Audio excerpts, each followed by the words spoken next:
When I was 14, I told my parents I wanted to become an actor.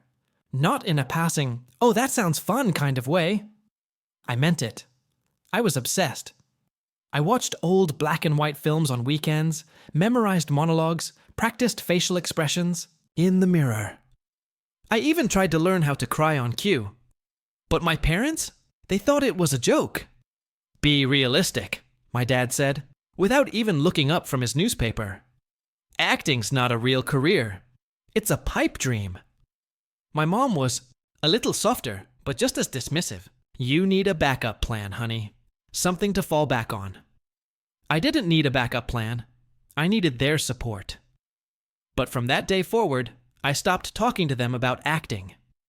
I auditioned for school plays, saved up for cheap acting, classes by doing odd jobs, and started uploading videos to YouTube where I performed scenes from movies. My parents didn't even know. They thought I was just holed up in my room being antisocial. High school was rough.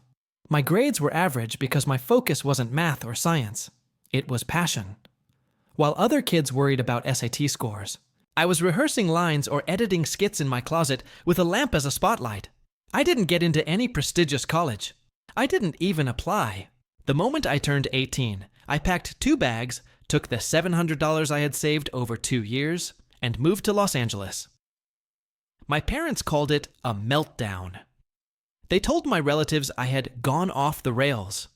My older cousin even sent me a long email, begging me to come home and enroll in community college, saying I was embarrassing the family. I didn't reply.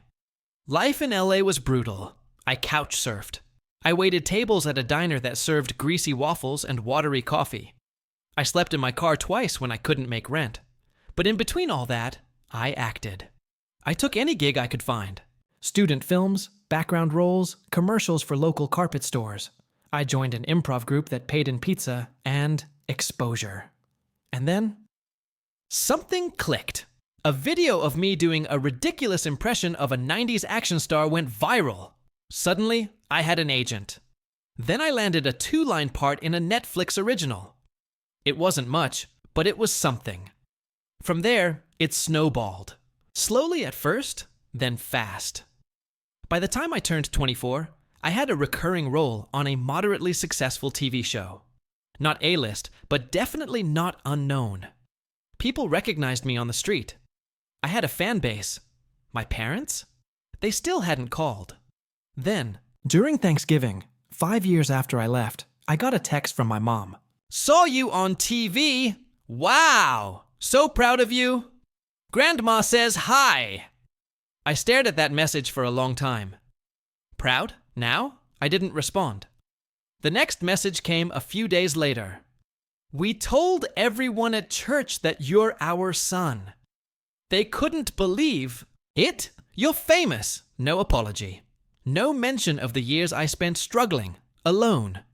No acknowledgement of the fact that they had pushed me away and treated my dream like a phase. Just excitement. And the need to claim me now that I was somebody. This final straw came when a friend sent me a Facebook post my mom had written. "Our son followed his dreams all the way to Hollywood. So glad we raised him to be strong and ambitious. I hadn't spoken to them in years. Now they wanted to brag about me." I wasn't angry. Not exactly. But I remembered every time I sat in my bedroom crying. Every time I skipped meals to pay. For headshots, every audition I walked out of feeling like trash. I remembered the silence, the judgment. And now they wanted back in. But I wasn't the same scared kid anymore. I was about to teach them that the spotlight doesn't shine for free.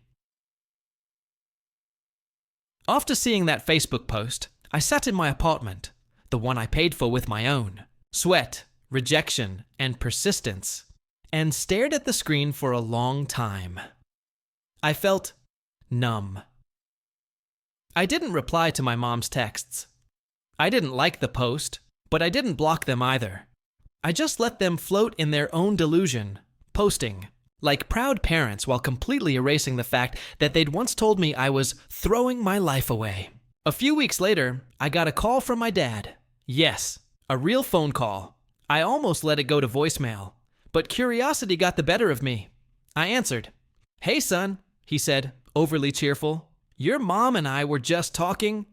We're thinking of visiting LA soon. Maybe you could show us around your set." I laughed. I couldn't help it. It wasn't funny, but the audacity was incredible. "You want a tour?" I said flatly. "Well, we thought it'd be nice. You know, now that things are going so well for you." "Yeah," I said. "Where was that energy when I was living? Out of my car?" Silence. Thick, heavy silence. He started, but I cut him off. "Look, I'm not mad, but I'm not a tourist attraction. You don't get to show up now and pretend like you supported me when I was barely surviving. I made it in spite of you, not because of you." He mumbled something about just wanting to reconnect, but I ended the call. They didn't reach out again for a while, until a month later when I got another message, this time from my sister. "Mom and Dad's business is going under. They need help. Thought you should know." Ah, there it was. Suddenly, I wasn't just the prodigal child they could brag about. I was their lifeline. The next day, my mom emailed me a long letter. She detailed how their small furniture shop was struggling, how COVID had almost shut them down for good, how business never recovered. Then came the guilt trip. "We know we weren't always supportive, but we're still your parents.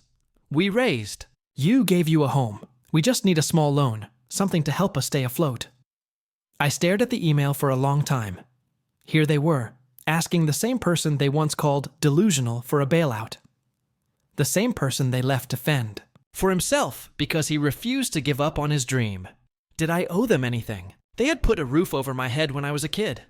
They had fed me, clothed me, driven me to school. But they also made sure I knew my dream meant nothing. They belittled it every chance they got. They offered zero emotional support.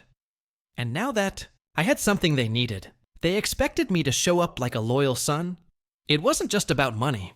It was about rewriting the past to fit the present, pretending like they'd believed in me all along. So I did something they didn't expect. I told them yes, but with a condition. I replied to my mom's email with a short message.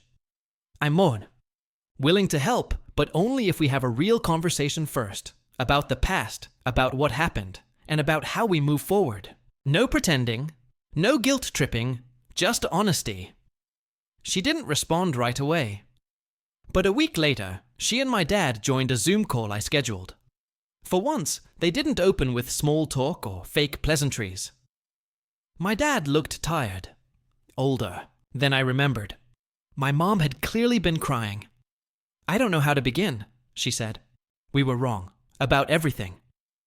It took them an hour to say what I needed to hear for over a decade. They admitted they didn't believe in me, that they were afraid of me failing, of being embarrassed, of having a son who didn't. Take the safe path. They acknowledged how cruel their words had been, how distant they were during the hardest years of my life. And for the first time, they didn't defend it. They didn't excuse it. They just owned it. "I'm sorry," my dad said quietly. "We weren't brave enough to believe in you, but we're proud of you now. Not just because you're successful, but because you made it on your own." That's what I needed to hear. I didn't send them money right away. I helped them restructure their business, connected them with a financial advisor I trusted, and guided them through applying for grants they never knew existed. I gave them the tools, not just a check. Because helping someone doesn't mean erasing the past. It means making sure the past doesn't repeat itself. We still have work to do. My relationship with them isn't perfect, but it's real now, built on honesty, not ego. And every time someone asks me how I stayed motivated through rejection and heartbreak, I say the same thing. Because one day, I wanted the people who called me a failure to have to ask me for help, and I wanted to be strong enough to answer with grace.